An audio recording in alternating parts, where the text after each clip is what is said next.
नमस्कार। आज हम लोग अपने इतिहास विषय की श्रृंखला को फिर से कंटिन्यू करेंगे और इस वीडियो के पहले हम लोगों ने यूरोपीय के आगमन के कालक्रमों को देख लिया था, पुर्तगाली और डच के बारे में जानकारी हासिल कर ली थी और अंग्रेजों को पढ़ लिया था। आज के विषय में हम फ्रांसीसियों के बारे में बात करेंगे और इसी में फ्रांसीसी और अंग्रेजों के मध्य का जो समय था, मध्य में जो टकराव हुआ दक्षिण भारत में, आज हम उनके बारे में जानेंगे। तो समय ना वेस्ट किया जाए, स्टार्ट किया जाए अपना सेशन। देखिए, पहले कुछ बेसिक सी बातें जो मैं आपको पढ़ा चुका हूं, मैं एक बार फिर से रिपीट करता हूं। जैसे जो फ्रेंच लोग थे, ठीक ना, फ्रेंच लोग भारत में आए कब थे? तो 1664 में।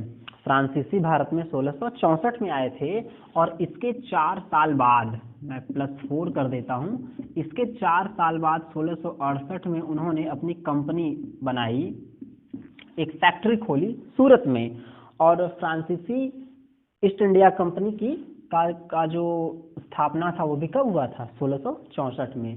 इसके 4 साल बाद 1668 में सूरत में उन्होंने एक फैक्ट्री बनाई। समझ रहे होंगे आप, पहली कोठी कहाँ खोली? सूरत में। जस्ट इसके 1 साल बाद उन्होंने 1669 में एक और फैक्ट्री खोली मसूलीपट्टनम में। देखिए, कुछ ऐसे एरियाज होते हैं जहां पर लोग व्यापार करना ज्यादा पसंद करते हैं। आज भी आप देखेंगे तो मुंबई हो गया, दिल्ली हो गया, जो महानगर हैं, लोग वहीं जाकर बिजनेस करना या फिर नौकरी करना पसंद करते हैं क्योंकि वो डेवलप्ड एरिया है। उसी हिसाब से उस समय सूरत और मसूलीपट्टनम व्यापार का एक बहुत बड़ा केंद्र बन गया था कि जो भी विदेशी कंपनी आती थी वो उनका प्रथम प्रयास यही था कि हम सूरत और मसूलीपट्टनम, कोचीन आदि जगहों पर क्या करें? अपनी कोठी खोलें। तो ये तो इनके ये हो गए, व्यापार का दृष्टिकोण हो गया। अब हम बात करेंगे उनके राजनीतिक हस्तक्षेप के बारे में। जब देखिए वो आए तो उन्होंने देखा कि भारत के जो राजा हैं उनमें राष्ट्रीय भावना का अभाव है। इस राष्ट्रीय भावना के अभाव का फायदा कैसे उठाया जाए? ठीक है, व्यापार अगर कर रहे हैं आप तो आपको टैक्स देना पड़ेगा। क्लियर है? आप व्यापार कर रहे हैं तो आपको टैक्स देना पड़ेगा। अगर आप टैक्स देते हैं तो आप ध्यान देंगे कि आपकी जो प्रॉफिट है वो कुछ कम हो जाएगा। प्रॉफिट क्या होगा? कम हो जाएगा। एक एग्जाम्पल के तौर पे, अगर मान लीजिए आपने रेंट पे एक दुकान खोल लिया, भाई रेंट पे एक दुकान खोल लिया, तो आप जो भी इनकम हासिल करेंगे रेंट का कुछ पैसा देंगे तो प्रॉफिट में से ही देंगे, तो प्रॉफिट आपका कम होगा। अगर आपने रेंट पे न लेके ये घर ही अगर आपका हो तो आपको रेंट देने की जरूरत नहीं है, वही पैसा आपका बच जाएगा। सेम जस्ट वही कंडीशन फ्रांसीसियों ने सोचा कि यदि यहाँ पर हम राजनीतिक हस्तक्षेप करके भारत को अपना एक उपनिवेश बना लें तो कितना अच्छा होगा। इससे पहले फ्रांसीसी जो थे ये अमेरिका में अपना उपनिवेश बना चुके थे। समझ रहे हैं? अमेरिका में इनका एक उपनिवेश था। उसी चीज को ये सोचते थे कि हम भारत में भी दोहरा दें। लेकिन इनसे पहले पुर्तगाली और डच ये दोनों लोग आकर रिटर्न हो चुके थे अंग्रेजों के कारण।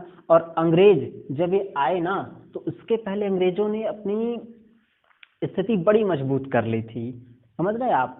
जो कि उनके समय औरंगजेब से भी उनका सामना होता था और उस समय मुगल काल मजबूत भी था, उसके बावजूद उन्होंने अपनी स्थिति को मजबूत कर ली थी। अब फ्रांसीसियों का जो राजनीतिक दौर होता है वो देखिए कैसे स्टार्ट होता है। मैं इसको मिटाता हूं और आपको समझाता हूं। चलिए देखिए, कंसेप्ट को मेंटेन हम लोग करते चलेंगे, क्योंकि अगर कंसेप्ट नहीं समझ में आएगा तो चीजें समझ में नहीं आएंगी। आप सब याद कर सकते हैं, एग्जाम में टच भी कर देंगे, लेकिन अगर प्रश्न थोड़ा सा डाइवर्ट करके पूछेगा तो आप फंस जाएंगे। इसलिए अगर हिस्ट्री ही नहीं, जितने भी सब्जेक्ट आपको पढ़ने हैं तो उनके बेसिक्स को क्लियर करते हम चलेंगे। चलिए देखिए, ये इंडिया है, ठीक है। अब ऊपर का जो एरिया है यहाँ तो आप जानते हैं चाइना है, यहाँ पे इंडिया, उसमें पाकिस्तान इंक्लूडेड था, अफगानिस्तान भी हल्का फुल्का इंक्लूडेड था और इधर भी अरब और तुर्कों के देश थे। इधर से भारत में, और यहाँ पे मुगलों का शासन चल रहा था। आप जान रहे हैं मुगलों का यहाँ पर शासन चल रहा था। तो ऊपर से किसी विदेशी ताकत का आना संभव नहीं था। तो विदेशी ताकत आने के 2 ही 3 रास्ते थे। एक रास्ता ये था, देख रहे होंगे आप, एक रास्ता ये था और एक रास्ता ये था। तीन रास्ते से, पूरब, पश्चिम और दक्षिण, ये तीन रास्ते थे। अब हुआ ये कि ये जो पूर्व वाला इलाका था ना, यहाँ पे ये पूर्व वाला इलाका जो बंगाल का इलाका था, जो बंगाल का इलाका था, यहाँ पर अली वर्दी खां यहाँ का नवाब था। मैं लिख देता हूँ अली वर्दी खां। पूर्व में बंगाल के क्षेत्र में अली वर्दी खां का बड़ा कड़ा नियंत्रण था, वहां पर घुसपैठ करना बड़ा मुश्किल था। और ये जो पश्चिम का इलाका आप नजर आ रहा है यहाँ पे, ये जोशीले मराठों का इलाका था, बड़े तेज थे मराठे। ये क्या है, सॉरी, ये आप हमें महाराष्ट्र लिख देता हूँ, महाराष्ट्र का एरिया, समझ रहे हैं, महाराष्ट्र। ये महाराष्ट्र का एरिया जो था, यहाँ पे मराठे थे, बड़े पावरफुल होते थे, बड़े, और इनमें देखिए भक्ति थी, राष्ट्र भावना जो थी वो इनमें थी। लेकिन यहाँ के जो छोटे मोटे राजा हुआ करते थे, इनके अंदर राष्ट्रीय भावना का अभाव चल रहा था। तो उन्होंने देखा उत्तर से हम आ नहीं सकते हैं, पूरब में अली वर्दी खां खड़ा है, पश्चिम में मराठे खड़े हैं, तो जाएं कहाँ से। तो दक्षिण भारत का एरिया, हिंद महासागर के एरिया को उन्होंने पकड़ा और इधर के एरिया को डिस्टर्ब करना शुरू किया। वो इन दो एरियो को पकड़े, एक यहाँ का एरिया, ये कर्नाटक का क्षेत्र है, साफ कर देते हैं इसको जरा हम, तब आप समझेंगे। मैं एक बार फिर से बना देता हूँ, चलिए देखिए, एक बार मैं फिर से इसको बनाता हूँ, सिर्फ समझने के लिए, क्योंकि हमको कंसेप्ट समझना है। किसी चीज को अगर रिप्रेजेंट कर दिया जाए अच्छे से, तो आप कंसेप्ट अच्छे से समझ लेंगे। ये देखिए, यही इंडिया है, ठीक है। यहाँ ऊपर मैंने बताया महाराष्ट्र था, जहां पर मराठों का शासन था। ये वाला जो एरिया है, ये देखिए कर्नाटक का एरिया है, कर्नाटक का एरिया है। और यहाँ पे आज जो हैदराबाद है, ये हैदराबाद का एरिया था। हुआ ये कि उन लोगों ने शुरुआत अपनी कर्नाटक और ये जो एरिया है हैदराबाद, इन दोनों से प्रारंभ की। चूंकि अंग्रेज भी इन्हीं दोनों इलाकों से पहले आए थे, क्योंकि उनके पास भी समस्या था कि जब वो बंगाल में आए तो औरंगजेब वहां खड़ा था, तो उनके लिए भी इन्हीं एरियो को पकड़ना आसान था, क्योंकि मुगलों का यहाँ पे नियंत्रण कमजोर हो चुका था। जब उत्तर मुगल काल आता है तो पूरी तरह से कंट्रोल यहाँ पे मुगल काल का खो देते हैं। वो यही नहीं, भारत के उत्तर भारत के भी एरियो में उन लोगों ने अपने कंट्रोल खो दिए थे। अब यहाँ से हमको समझने की बात है, देखिए फ्रांसीसी लिख देते हैं, फ्रांसीसी और अंग्रेज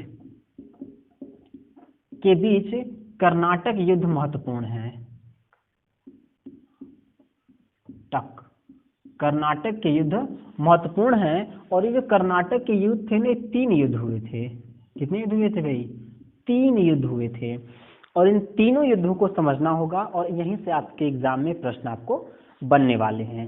तो इसके लिए देखिए समझते हैं हम सबसे पहले कर्नाटक, प्रथम कर्नाटक युद्ध को समझेंगे। इसके कारण क्या थे, इसके परिणाम क्या हुए और किस समय में हुआ। आप देखिए सन 1746 से 48 के बीच, यहाँ पे मैं लिख देता हूँ काल, मतलब समय, क्रिस 3 वाले काल को मत समझ जाइएगा। ये 1746 से 1748 के बीच पहला कर्नाटक युद्ध हुआ था। क्या हुआ था? प्रथम कर्नाटक युद्ध हुआ था, ठीक है। अब इसका कारण क्या है ये समझते हैं। देखिए यूरोप और इंग्लैंड और फ्रांस दोनों यूरोप के देश हैं, ठीक है।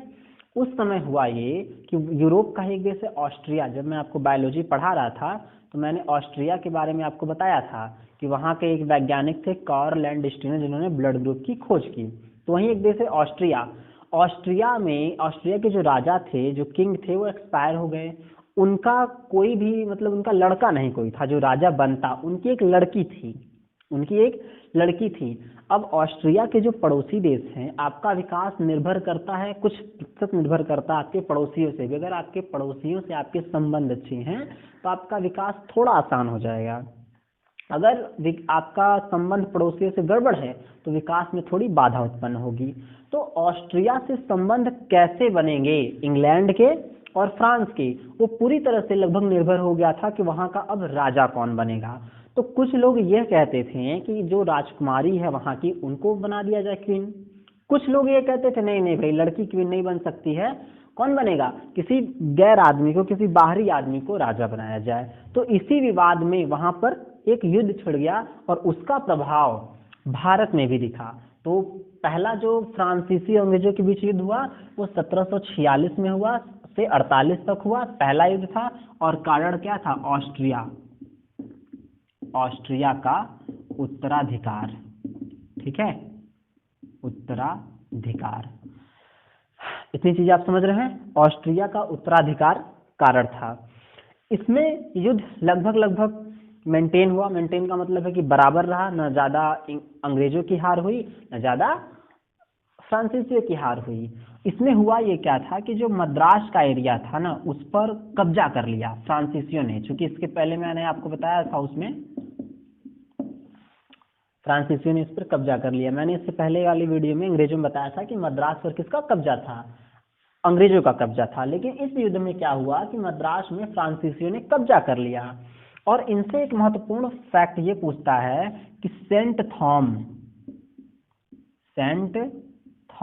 मैं लिख देता हूं, सेंट थॉम का युद्ध कब हुआ? तो ये 1748 में। कर्नाटक के युद्ध का ही एक पार्ट था सेंट थॉम का युद्ध, जो 1748 में हुआ। ये एग्जाम की दृष्टि से थोड़ा महत्वपूर्ण है। देखिए, इस युद्ध का एक कारण और था, और वो था डुप्ले, जो कि फ्रांसीसियों का गवर्नर जनरल था। बड़ा ही षड्यंत्रकारी व्यक्ति था वो जब आया तो उसने अंग्रेजों को देखा कि जब ये राज कर सकते तो हम भी क्यों न राज करें। तो ये जो कर्नाटक के युद्ध हैं, इसमें भी डुप्ले का बड़ा हाथ था, क्योंकि सबसे अधिक षड्यंत्रकारी वही था। वही पूरी सेना को, मतलब पूरे एरिया को देखता था और वही इनको चलाता था। उसी के कामों से ये सब परिणाम निकल कर आए। अब ये हुआ, अच्छा, दो अंतर थे फ्रांसीसी और अंग्रेज कंपनियों के बीच, कि जो फ्रांसीसी कंपनी थी इस पर पूरा अधिकार था। वहां के मतलब फ्रांस का पूरा अधिकार इस कंपनी पर था। अपने मन से ये एक, मतलब कहते हैं ना कि एक कदम भी आगे नहीं बढ़ सकते थे। ये जाकर यही बात फ्रांसीसी कंपनी के लिए बहुत घातक सिद्ध हो गई। जो भी आपको काम करने, आपको फोन से, मतलब उसमें तो शायद फोन था नहीं, तो जो भी उनको काम करने पड़ते थे वो क्या नाम है, बात मतलब वहां से पूछ कर करने पड़ते थे। प्रॉब्लम इनके लिए यही थी। लेकिन जो इंग्लिश ईस्ट इंडिया कंपनी थी, उसके लिए समस्या नहीं थी। उसके पास कुछ अधिकार थे कि वो अपने निर्णय को ले सके। अब देखिए, पहला युद्ध आपने समझा 1746 से 1748 में हुआ, प्रथम कर्नाटक युद्ध। कारण मैंने बताया कि ऑस्ट्रिया का उत्तराधिकार के कारण हुआ था। इसका एक महत्वपूर्ण क्या है फैक्ट है इसमें, कि सेंट थॉम का युद्ध लड़ा गया 1748 में, एग्जाम की दृष्टि से महत्वपूर्ण है। और दूसरी कि इसके परिणाम क्या हुए, संधि तो हुई ही, परिणाम क्या हुए कि मद्रास को फ्रांसीसियों ने कब्जा कर लिया। अब एक महत्वपूर्ण फैक्ट यहाँ से है कि ये किस संधि से समाप्त हुआ। भाई, अगर युद्ध समाप्त हुआ है तो या तो कोई हारे गया तो जीते गया, तो संधि होगी, यही होगा। तो जो संधि हुई थी, मैं उसको लिख देता हूं, वो भी बहुत महत्वपूर्ण है। संधि क्या थी? एला सापेल। ठीक है, इसको मिटाया जाए, थोड़ा सा डिस्टर्ब कर रहा है ये। एला सापेल की संधि मैं लिख देता हूं, एला सापेल की संधि। ठीक है, एला सापेल की संधि हुई थी, 48 में हुई थी। 48 में युद्ध खत्म होगा तो 48 में ही होगी। हालांकि इसमें सन बहुत महत्वपूर्ण नहीं है, फिर मैं बता दे रहा हूँ आपको। तो संधि कौन सी हुई? एला सापेल की संधि हुई। यहाँ पे कब हुई? तो प्रथम कर्नाटक युद्ध से। तो अब एक बार रिवीजन करते हैं प्रथम कर्नाटक युद्ध के बारे में। प्रथम कर्नाटक युद्ध कब लड़ा गया? 1746 से 48 के बीच में। कारण क्या था? ऑस्ट्रिया के उत्तराधिकार का युद्ध था। ठीक है, और संधि कौन सी हुई थी? एला सापेल की संधि हुई थी। किनके बीच लड़ा गया? फ्रांसीसी इंग्लैंड के बीच लड़ा गया। परिणाम क्या हुए? तो मद्रास पर फ्रांसीसियों ने कब्जा कर लिया। हालांकि वो बाद में छोड़ देंगे, मैं बताऊंगा क्यों छोड़ेंगे वो। अब हम आते हैं दूसरे पर। मैंने इससे पहले आपको बताया कि 3 युद्ध हुए थे। अब हम आते हैं दूसरे युद्ध पर। देखिए, जो दूसरा युद्ध लड़ा गया ये 1749 से लेकर 1754 तक लड़ा गया। ठीक है, ये काल है इसका। और यहाँ पे द्वितीय युद्ध था। ये क्या था? द्वितीय कर्नाटक युद्ध था। 1749 से लेकर 1754 तक लड़ा गया। अब इसके कारण को हम समझेंगे। कारण बड़े महत्वपूर्ण हैं। उसमें आपने जाना था ऑस्ट्रिया वाला कारण था। इसमें यहाँ के घरेलू कारण थे। इसके पहले मैंने आपको बताया है कि जस्ट यही इंडिया है, ये यहाँ से प्रवेश नहीं कर पा रहे थे, मराठे खड़े थे, यहाँ से प्रवेश नहीं कर पा रहे थे, अलीवर्दी खां खड़ा हुआ था, ऊपर तो मान लीजिए आ नहीं सकते क्योंकि पूरा धरातली क्षेत्र था। वो टच किए ये एक एरिया कर्नाटक की एरिया और ये एक एरिया हैदराबाद की एरिया, ये मैं बता चुका हूँ। हुआ ये कि कर्नाटक में एक चांदा साहब थे, चांदा साहब ने नवाब के खिलाफ विद्रोह कर दिया। कहाँ पर? कर्नाटक में, समझ रहे हैं। और ये जो एरिया है ये हैदराबाद की एरिया है। यहाँ का जो निजाम था, निजामुल, एक मिनट थोड़ा ऊपर लिखता है, ठीक है। कर्नाटक को आपने समझा, कौन था? चांदा साहब ने नवाब के खिलाफ विद्रोह किया। और एक थे निजामुल, मैं लिख देता हूँ, हालांकि एग्जाम में तो ये नहीं आएगा, फिर भी लिख देता हूँ, याद का आप कर लेंगे। निजामुल, ठीक है, मुल्क यहाँ निजामुल, और इनका नाम था आसफ जाह, ठीक है, आसफ जाह। ये वहां के नवाब निजाम थे, कहाँ के? हैदराबाद के। इनकी जब मृत्यु हो जाती है तो इसके एक बेटा रहता है, ये मैं बेटा लिख देता हूँ और यहाँ मैं पोता लिख देता हूँ। इनका जो बेटा था, ठीक है, उसका क्या नाम था? बेटे का नाम था सफदरजंग, बेटे का नाम था सफदरजंग, और एक था नासिर जंग। सफदर जंग और नासिर जंग के बीच यहीं पर विद्रोह हो गया कि मैं मतलब बेटा राजा निजाम बनेगा या पोता राजा निजाम बनेगा। तो हुआ क्या कि डुप्ले, मैंने कहा ना बड़े षड्यंत्रकारी था, डुप्ले ने ये कहा कि अगर भारत में राज करना है तो किसी एक को पकड़ो, अपने साथ मिला लो, काम आपका हो जाएगा। तो डुप्ले ने क्या किया कि ऊपर से मतलब कर्नाटक से चांदा साहब से और हैदराबाद में उसके बेटे सफदरजंग से गुप्त समझौता कर लिया कि आपको निजाम और राजा बनने के लिए मैं सहायता करूंगा, आपको सिर्फ पैसे देने होंगे। दूसरी चीज कि मेरे प्रशिक्षित सैनिक, चाहे वो फ्रांसीसी सैनिक हो या फिर भारतीय सैनिक ही हो, मैं दोनों आपकी तरफ से युद्ध करने के लिए भेज दूंगा। इस समझौते से चांदा साहब भी मान गए, सफदरजंग भी मान गया। अब इस चीज को देखते हुए अंग्रेज भी खामोश नहीं बैठे, वो देखे कि ओहो इलाका हम जीत रहे हैं, अब फायदा ये उठाना चाह रहा है। अंग्रेजों ने क्या किया कि इनके जो विपरीत थे उनके खिलाफ अब उनके साथ अंग्रेज आ गए। बात समझ रहे होंगे, जो इनके विपरीत थे उनके साथ अंग्रेज आ गए और ये फिर से युद्ध स्टार्ट हो गया। तो आप, और अब यहाँ पे फिर दूसरा कर्नाटक युद्ध स्टार्ट हुआ। तो आप कारण समझ गए होंगे, कारण क्या है इसके। चलिए, इसमें एक्चुअली होता क्या है कि इसमें भी एक संधि होती है जो होती है पांडिचेरी की संधि। कारण आप समझ गए, ठीक है। अच्छा, संधि इसमें कौन सी होगी भाई? इसका भी परिणाम कुछ मिला नहीं, हालांकि चांदा साहब भी मर गए और सफदरजंग भी मर गए, ठीक है। परिणाम यही हुआ कि अंग्रेजों की ही इसमें जीत होती है। तो इसकी जो संधि होती है वो संधि कहलाती है पांडिचेरी की संधि, पांडिचेरी की संधि, ठीक है। प्रश्न आपसे पूछेगा कि द्वितीय कर्नाटक युद्ध कब हुआ? 1749 से 1754 तक द्वितीय कर्नाटक युद्ध था। कारण आप समझ गए हैं, कर्नाटक और हैदराबाद में जो निजाम और राजा के लिए लड़ाइयां लड़ी गई। अच्छा, संधि कौन सी हुई, किस संधि पे समाप्त हुआ? तो पांडिचेरी की संधि पर समाप्त हुआ। और एक महत्वपूर्ण फैक्ट है कि इसमें एक युद्ध और लड़ा गया जिसका नाम था अंबूर का युद्ध, ठीक ना, ये याद कर लीजिएगा। एक युद्ध और इसमें लड़ा गया, जैसे उसमें था ना कि पहले कर्नाटक युद्ध में प्रसंग था सेंट थॉन का युद्ध, ऐसे इसमें कौन सा था? अंबूर का युद्ध लड़ा गया। अब हम देखिए पांडिचेरी की थोड़ी सी आ गया है तो बात कर ले कि सन 1773 ईस्वी में, ठीक है, सॉरी ये क्या नाम है, 1673 में, ठीक, 1673 में क्या हुआ कि जो फ्रांसीसी थे ना ये पांडिचेरी पर अपना कब्जा कर लेते हैं। सन 1673 ईस्वी में पांडिचेरी पर कौन? फ्रांसीसी कब्जा कर लेते हैं और पूरी तरह से किलेबंदी कर लेते हैं। आप जानते होंगे भारत आजाद हो गया, उसके बावजूद 6-7 साल बाद मतलब 1954 में पांडिचेरी को फ्रांसीसियों ने छोड़ा। पुर्तगालियों ने गोवा को कब छोड़ा था भाई? तो 61 में, 1961 में। ये चीजें हैं, याद कर लीजिएगा आप, इसको भी आप समझ गए होंगे। अब हम आते हैं तीसरे युद्ध के बारे में। इसमें क्या हुआ था कि जो चांदा साहब युद्ध, मतलब जो उनको राजा बनाया गया, तो प्रसन्न होकर फ्रांसीसियों को 80 गांव दे दिए थे, गिफ्ट किए थे कि आप जाइए वहां पे लगान उगान वसूलिए, व्यापार कीजिए दबाकर। ठीक है, अब हम आते हैं तीसरे युद्ध के बारे में। देखिए, जो दूसरा युद्ध चला वो 5 वर्षों तक चला, तीसरा युद्ध 7 वर्षों तक चलेगा, और ये चला था 1756 से लेके 1763 तक। ठीक है, 1763 तक ये चला।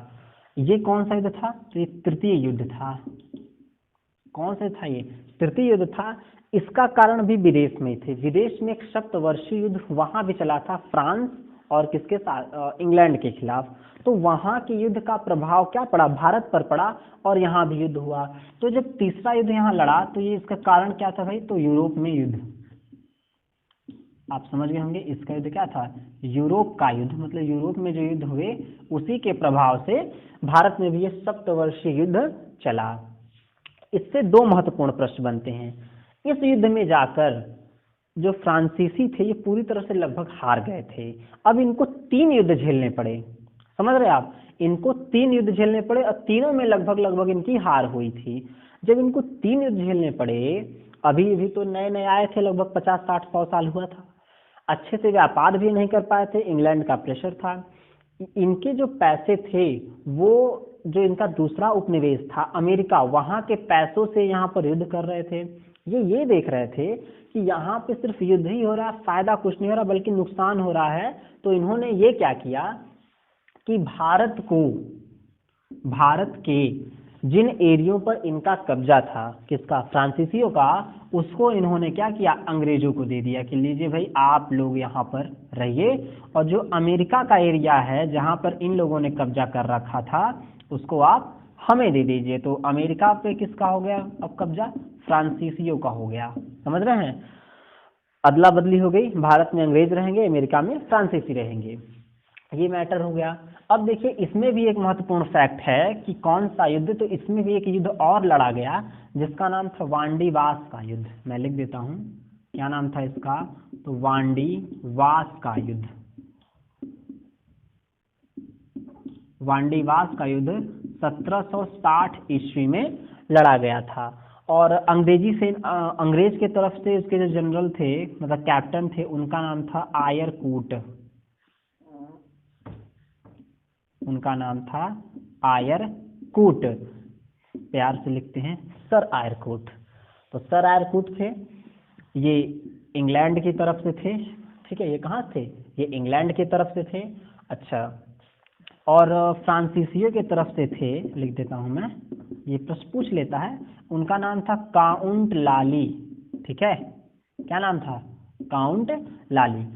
तो तृतीय कर्नाटक युद्ध में पूरी तरह से फ्रांस हार जाता है, और अब ये समझौता कर लेता है कि जो बची कुची बस्तियां हैं मेरी, जैसे चंद्रनगर, पांडिचेरी, इन एरियो पर क्या करेगा? फ्रांस देखेगा। अब ये छोटा मोटा व्यापार करेगा, हस्तक्षेप राजनीति में नहीं करेगा। अमेरिका में सेम उल्टा प्रोसेस होगा कि वहां की सारी व्यवस्था फ्रांस देखेगा, और भारत को फ्रांस छोड़ देगा, और अमेरिका को अंग्रेज छोड़ देंगे। इस युद्ध के 2 लोग कैप्टन बने, मतलब इंग्लैंड की तरफ से सर आयरकूट लड़े जो जीत गए, और फ्रांसीसियों की तरफ से गवर्नर, वहां का कैप्टन कौन था? काउंट लाली था, जो हार गया। युद्ध वांडीवास को लड़ा गया 1760 में। ये यहाँ से एक महत्वपूर्ण फैक्ट आपको बनते हैं। जब ये युद्ध पूरी तरह से समाप्त हो गया तो यहाँ पर फ्रांस ने एक और गलती की कि उसने अपने गवर्नर जनरल डुप्ले को क्या किया? यहाँ से रिटर्न लेते चले गए कि भैया अब आप भारत में नहीं रहोगे। यही उन्होंने मिस्टेक की, ये बहुत अधिक घातक सिद्ध हो गया। शायद ये ऐसा न करते तो युद्ध का मतलब इसके बाद भी परिणाम कुछ अलग हो सकता था, क्योंकि फ्रांसीसी भी कमजोर नहीं थे अंग्रेजों के मुकाबले। उनके पास जो चीजें अंग्रेजों के पास थी वही चीजें इनके पास थी। ये था थोड़े बाद में आए थे, परिस्थितियां थोड़ी सी अंग्रेजों की पहले से मजबूत हो गई थी। इन्हीं चीजों का प्रभाव इन युद्धों में देखने को मिलता है। आज हम लोगों ने फ्रांस के बारे में भी पढ़ लिया, इनके बीच युद्धों के बारे में पढ़ लिया। अब जो मेरा अगला वीडियो होगा, इस चैप्टर को तो हम लोगों ने आज यहीं पे समाप्त कर लिया, यूरोपियों का आगमन। अब हिस्ट्री के हम अगले चैप्टर को पढ़ेंगे। इसके बाद जो भी आपको समस्याएं आती हैं इन तीनों वीडियोस में, चारों वीडियोस में, आप उसको मुझसे कमेंट करके पूछ सकते हैं, जो भी क्वेश्चन बनते हैं। आप कोई भी किताब उठा सकते हैं, वन लाइनर मतलब जो क्वेश्चन बैंक्स टाइप के होते हैं, आप उनको लगाइए, देखिए कि क्या यहाँ से आपको कितने क्वेश्चन प्रश्न मिल रहे हैं, और आप उसको मुझे कमेंट कीजिए। दूसरी चीज़, डिस्क्रिप्शन में मैंने सारी प्लेलिस्ट मैं आपको दे दूंगा, चाहे वो क्या नाम है हिंदी की हो, चाहे वो बायोलॉजी की हो, चाहे वो हिस्ट्री की हो। जो लोग नए आए हैं वो डिस्क्रिप्शन में तीनों चीज़ों को पढ़ लेंगे। तब तक के लिए जय हिंद।